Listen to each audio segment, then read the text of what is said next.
I'm very excited and so happy that I've joined Bill actually at the beginning of January. This is really a nice step ahead in my career, let's say, in the blockchain space because I spent 5 years to build up the ecosystem in Lugano, and now I'm in a bank and I can really serve the client from this space and understanding, the problems that the entrepreneurs and clients and investors from the crypto space they have. So I'm here for that, and I'm very happy that they onboarded me. Thank you very much, Sasha.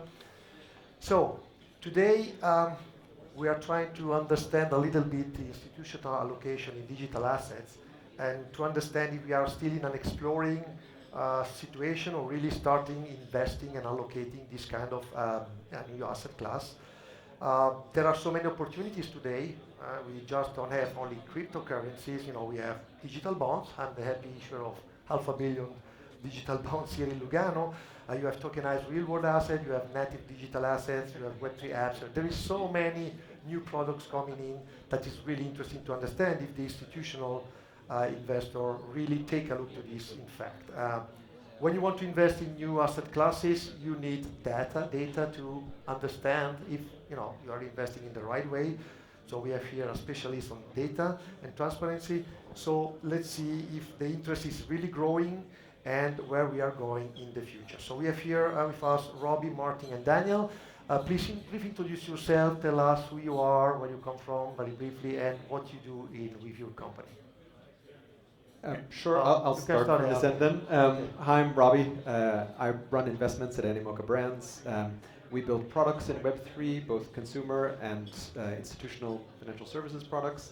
And we're also a very active corporate venture investor. So that's the part of the business I oversee. Hello, everyone. I'm Dan Blackmore, Chief Commercial Officer at Glassnode. Glassnode is a digital asset analytics, data, and research firm. I'm also board advisor to their sister company, Swissblock. Swissblock is a digital asset and TradFi asset systematic trading firm. I've spent most of my career across fintech, investment banking, management consulting, and doing advisory for startups. Yeah, hi everybody. Martin, founder of Centrifuge. Centrifuge is an RWA protocol. As you previously have heard, crypto winter is not only summer for stablecoins. It's what I would regard as most likely the biggest single real-world asset class on the blockchain at the moment. It is really for summer for the entire RWA space. So also our TVL on the protocol is growing to all-time highs every day.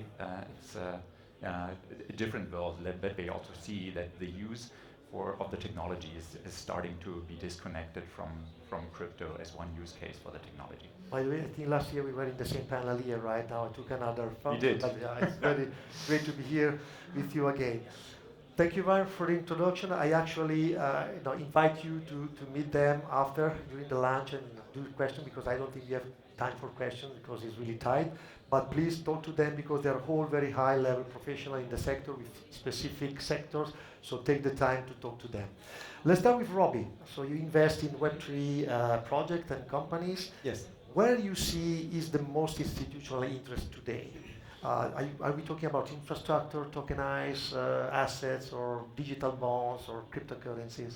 Tell me. So I think it's a combination of things. Obviously, stablecoins, have gotten most of the focus of the attention, and naturally, then people start to think about payments. So I think there's been a big focus for the last year or 18 months on payments, and that can be everything from like institutional settlements to consumer payments, but across the board because that's the use case for stables. And then obviously RWAs, and I'm sure we'll get more into that. And I think there's a lot of interest in thinking about how crypto and blockchain rails can help unlock potentials for liquidity and distribution and accessing new markets for existing asset classes, whether it's private credit or venture or private equity, etc.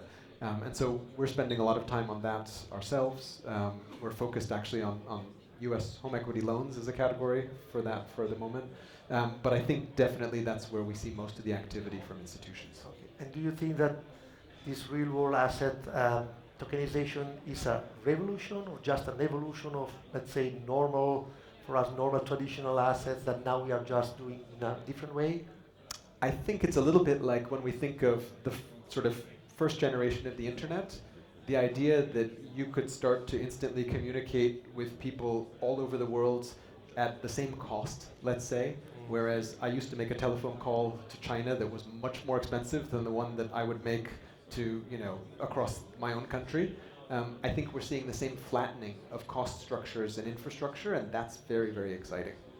Can I add to that? Yeah, please go ahead. I agree. It's a discussion, so. Yeah, from my perspective, it was inevitable, essentially. I mean, this is why I left a previous role years back as a rates trader dealing bonds day to day and would have issues with bonds not settling and all the other treasury implications that are off the back of that. And I used to think, how is this not automated or simplified, streamlined, etc.? So for me, tokenizing, stablecoins, etc., was always a very intuitive kind of concept, and I think the gentleman before it Meld gave a very clear value proposition around the whole concept of stablecoins, which I think is now becoming really clear and is really clicking for institutions. Yeah. Which is, I think it's starting to feel really obvious almost to a lot of these institutions. It's a very easy way into the space. Excellent. Can also piggyback on that, So, currency, fiat, is the foundation for any kind of finance, and it's obvious that, of course, stablecoins and stablecoin rails have to be there first before you can actually implement further use cases on top. And I would actually go a step further when you're saying, hey, it's basically what the internet did to how people communicate to each other. I think blockchain itself, with this nature of having a protocol which can hold a status, that you're starting to remove intermediaries. If you look back into finance or a lot of the systems, how we basically interact with each other in B2B, B2C, whatsoever, we had created more and more intermediaries to make the system more efficient. And now first time actually we can pull that back and remove intermediaries with the technology. And that is most likely the biggest potential it is offering. So the revolution is not yet here. We are just an evolution, then we will have to use it. So we have to convince the institutional to really use more, then we can build on the top of this? I would most likely say it's revolutionary technology, but we know that since most likely 20 years now. I don't know, but almost. No, it's really the adoption is more an evolutionary process. We totally see that, yeah. Although I think one of the frictions is that many of the financial institutions are those very same intermediaries, and it will affect some of their margins. Totally. They have to change their business model, Yes. basically. Just for the audience, I would like to underline the difference between a digital asset, which is native digital, like the digital bond I've issued, and a tokenized real world asset, which is like a traditional bond, then we tokenize it and then we spread. So it's kind of different, but at the end, you have a token going around. This is very important to understand.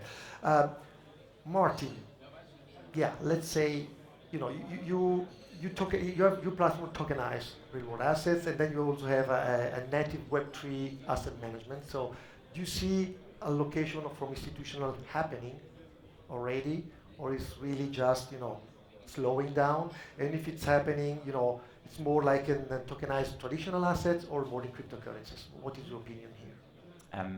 Most likely kind of starting from the scratch, so I would rather call crypto an asset class. Like we have asset classes in traditional finance, from real estate to commodities to equity to, so one of those additional asset classes. I think the specialty with crypto is that it came with its own technology, and most of the people actually don't compare between crypto and blockchain. What RWA is really adopting the technology to actually opening it up for all the other asset classes. So if you look at finance today, what is crypto? I don't know. 1% of the total asset supply, maybe. It's really looking after the other 99% or whatever it is. That is the first statement. I think today, if you look at the market, it is most likely not an issuance problem. So over the last 2 years, every institutional asset manager, every traditional finance organization is not just looking at the space and doing research and pilots anymore. It's really they're trying to adopt it already. So we don't have an issuance problem. So we talk most likely to every global asset manager at the moment, and the real issue is not issuance, it is distribution, because not any of those assets finds actually an investor yet on chain, and that is, I think, what we need to solve for. So stablecoins, the adoption of stablecoins is one driver, but also that a broader investor community is considering token and token utility better as a traditional product. So holding a stock in a broker account compared to a self or a custody wallet, to keep it simple. And I think the utility for the investor, what they care about is ease of use. So exactly kind of most likely repeating the stablecoin use cases we had heard before. So really frictionless move from assets from one to the other, 24/7 access, almost instant execution, and actually the use cases you can build on top of it. Think basically of a system where you do not need to take care of cash management anymore. What do I do with cash, and how I can actually how can I transfer it from a current bank account to a savings bank account, etc. It's just completely automated, and this can be continued with much more use cases. Blockchain is enabling kind of agentic models, AI, just to kind of mention a few, where I think these will be the drivers to adopt the technology. And naturally, if we think about investments in new asset classes and new instrument, well, we need data, right? This is really fundamental. So Daniel, tell us a little bit more about on-chain data and how institutional are using this. Are they already using it? Are they exploring? Is already like a deployment of everything? So tell us about the data, which is really important for the investment advisory teams. Sure, thank you. Very smoothly done as well. I love it. Yeah, so firstly, data is obviously key. It almost feels redundant to even say, right? When it comes to on-chain data, what does that mean? It means different things to different people. To make it really simple, traditional data, at least in a trading capacity, will be things like prices, open interest, volumes, etc., which come directly from exchanges. We now can call it off-chain. So what's on-chain? Well, it's data from the ledgers across different platforms through various different designs. Now, what can you do with that data? Well, there's various things. You can look at network data, so look at things like transaction counts, growth in usage, etc., which I think is very intuitive to people, as it feels like social networks. You see transactions usage go up, probably it's going to gain some price action, etc. That might be an oversimplification, but then you can take it to another level and start looking at flows and see where money is flowing, right? And when you say something like that, you start thinking, okay, well, there's obviously some real value there. If you know where if money's going from A to B to C to D, well, there's likely to be some alpha in that, and then you can keep going down this granular stack of who are these types of holders? Are they big? Are they small? Have they held assets for a long time versus a short time? What sort of insight does that give you into their psychology? Now, I give that preamble because some people are finding alpha within this, right? So there are people, and the easiest case to give an example for are systematic trading firms. They take reams of data, they back test it, and they find alpha. They start using it in trading off the back of it. That's not everyone. Right, so there's an element of, yes, it's being adopted massively by lots of different firms, and no, there are people still experimenting because they're trying to get their head around it. If it was that easy to just plug in backtest data and go, oh, there's a signal, and make money, well, we'd all be rich. That's obviously not the case, right? So you see an increase of request of your services? 100%. I think there's a case not just... You can give us some information, not data, just or the maybe flag. not, I don't know. No, on the institutional side, for sure, the issue with retail, and I speak, it's in waving the flag for Glassnode, I think this is for the industry of people, dealing with data. I would say institutions are obviously a very sticky business and a business that grows. You can track retail with the price of Bitcoin and altcoins, right? So it's a lot less sticky business. The institutions are coming. That business for us is our number one business. What we're focusing on, it's what's growing. And that for me is a key signal, just like people tokenizing or looking at tokenizing much more seriously, etc., etc. So Robby, do you use data, on-chain data for that? I mean, probably the question is simple Yes, for you, of but course, of course. You probably use a lot. And I imagine that for institutions which don't know really what's going on and what kind of asset they are, are trading like digital bond, digital asset, whatever, cryptocurrencies, when you have to evaluate this. Yes. So what do you do? Do you do something different than the traditional way we do? Maybe Yes, when you invest in companies? Well, and I think not only is it different, but it evolves over time. So, 5 years ago, we looked at evaluating investments, and typically we would make investments both in equity as well as in tokens. Many projects had not yet launched tokens, and so we would think about relative differences in where value was accrued between tokens and equity.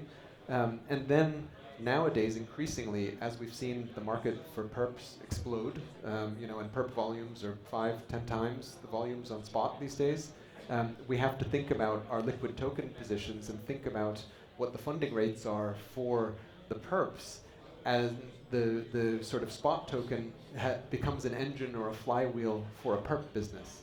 And so there's yet another category or way of looking and thinking about valuation. So I think the only thing that is clear is that it gets more complex over time.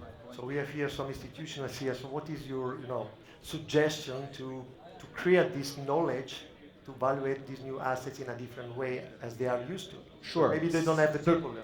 To be honest, I would be on the same boat, and I would sort of, advocate for our industry, because we literally have hundreds and thousands of people across Web3 who understand this very, very natively, and those are the people who I think institutions should be looking to share their knowledge, whether it's recruiting and hiring them, or or contracting them for services or elsewhere, because we have so many people who've been in this space for a long time, and that knowledge was hard fought for.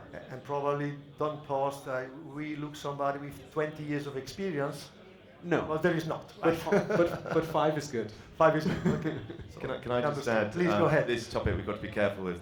I think we could all talk for hours about it. But from my perspective, you can try and apply traditional valuation models, obviously, to crypto. But as we all know, valuations can get very crazy, and those models quickly break. From my perspective, I think at least for the state the industry's been in, and where we are now as well, is, from my opinion, let's face it, a lot of the assets are momentum driven. So a lot of assets, right, if you're managing, say, a global macro portfolio, key things you're going to be looking at are things like momentum, volatility, and correlation. It applies perfectly to crypto. You can look at momentum, volatility, correlation to, say, NASDAQ, the S&P, etc., and combine it with a whole bunch of other models, which I think apply very well to the space. If you're focusing on things like trying to model out future cash flows, be it through staking or fees for a DEX, etc., the valuations quickly go out the window. So anyway, I just wanted to add to that, because I think it's a rabbit hole.